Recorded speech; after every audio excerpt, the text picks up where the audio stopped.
venue really just provides context in which art happens. Okay, and the context includes the space, everything in the room, the seating, but also the sound. If you go to a movie theater, for example, it's quite different from going to live theater in terms of the acoustics and the seating. But also, I'd like to talk a little bit about how things feel from an artist's perspective, from a performer's perspective, because I'm the artistic director of Macleod Concerts, but I'm also mainly a performer. I've made my career playing in orchestras and playing chamber music and the odd solo thing here and there, and I'm also a teacher. So how do you prepare for a performance in a big space versus a small space? You might work on producing a more generous sound. You approach your instrument in a different way. But you also develop a different relationship with the audience during a performance in a large space. Here, this is a pretty intimate venue. Right? We can make eye contact. I can get to know you after the performance. But in most of the orchestra concerts I've played, the orchestra comes in from a separate door. The audience comes in from the main entrance. We sort of stay in our separate worlds. Patrick Jordan, the principal viola Tafelmusik, described it to us the other day as the moat effect. You know, you've got the performers, then you've got the moat, and then you've got the audience. And that separation can provide a certain perspective for the audience. You can feel like there's almost a more voyeuristic feeling in that you're there to experience beauty, and the people on stage are there to provide it for you.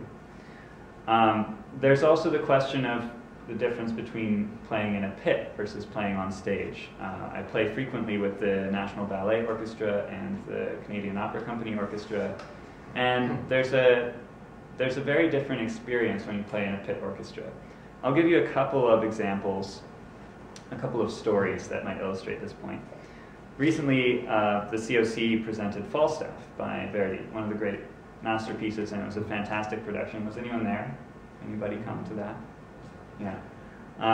And I was, playing away. We had went through the whole rehearsal process, and Emily came to the dress rehearsal, and she said to me afterwards, "Was that a real horse on stage?" And I had no idea that there was a horse on stage in this production. Right? But we would have known for sure, right? Yeah, you would have thought that somebody who's involved in the production would know what's going on stage, but I had no idea. Another example, another story, back when I was playing in Symphony Nova Scotia, we used to do the Nutcracker every year. Of course, I was only there for 2 seasons, but there are people who've been there for 28, 29 seasons, and have done 10 Nutcrackers every year. Now here in Toronto, the ballet does it 30 times, so you can do the math. Anyway, the principal cellist, my friend Norman Adams, convinced his children to come to the concert. They were 14 and 11 at the time, I think. And after the performance, the son came up to him and said, "Dad, how does that giant rat puppet work?"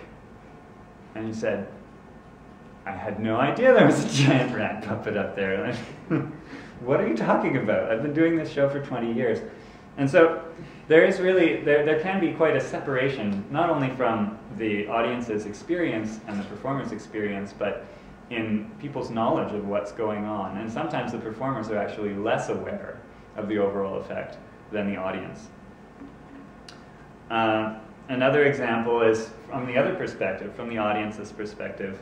I had a colleague tell me that they came out of the artist's entrance after playing a ballet, and their friend was a dancer, and the dancer had invited their friend, and she saw people walking out with their instruments and said, "There's an orchestra?" She hadn't noticed that there's a live orchestra playing under the stage because the focus is so much on what's going on stage. So what makes a performance satisfying from a musician's perspective? For me, it's really a sense of connection with the audience. And you can feel that in a large hall, in a large venue, in the context of a large orchestra, but you have to actively seek it out. You have to look into the audience after you finish playing or while the performance is going on, and just sort of experience what the audience is experiencing vicariously. And that takes effort. If you don't do that, you can become jaded very quickly, because you are there as a technician, principally, in an orchestra, and the focus becomes really, am I doing my job? Am I doing things accurately? And believe it or not, there's not always a great sense of, I'm contributing this great art to the world, unless you make that effort to connect with the experience of the audience. And a couple of years ago, I started thinking more about why is it that in certain circumstances, I feel like there's more going on, there's more chemistry in the room. And started thinking a lot about venues and about the audience's experience, and what makes the biggest impact, what makes the biggest difference for people. It can be very rewarding to go to see a grand production at the opera and to see a multi-million-dollar production. But from my experience as a performer, from my perspective, it's much more meaningful to make a personal connection with the people who are listening. And that's when we came up with this idea to start a house concert series. And now a house concert gives you the opportunity to experience music, chamber music, the way that it was meant to be heard. In a friend's living room with a glass of wine in hand, you get to meet the performers afterwards and discuss the music. You might get to know each other, you might become friends. And for me, that's really what music is about connecting people. So through pocket concerts, we're trying to bring people together through music, build connections in the community, and there really is a sense of ongoing, of building something, of building the community through this project, which has been really rewarding. Now, there are also a lot of people, like Brian was mentioning, his former teacher, Matt Heimovitz, who like to use alternative venues to get music out there. And this video of Joshua Bell is sort of an example of that, trying to incorporate classical music or art music into people's everyday lives. And that's one way to do it, is just to go out in the street and play. But as you saw, it's not always very successful, because I think people, when they're in a rush, when they have something else on their mind, they're not receptive to that beauty that's coming at them.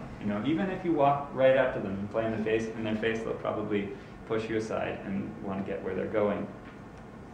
But we do need to work to incorporate music more into people's everyday lives, I think.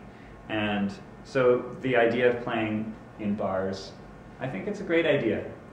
People can experience classical music in another way. Playing in people's homes, playing in warehouses. There's a venue in Korea now called, what's it called? Kunsthalle something or other in Seoul. Yeah, and it's sort of a multi-purpose venue. It's a bar, it's a concert venue. It's based on an exact replica of another version of the same thing in Berlin, which has become one of the hippest places to hear the great classical artists of today.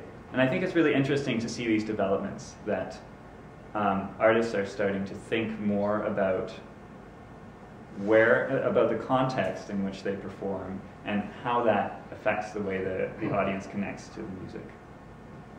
I don't want to say too much, because there are a couple of other people who still need to speak, so I don't want to step on anyone else's toes.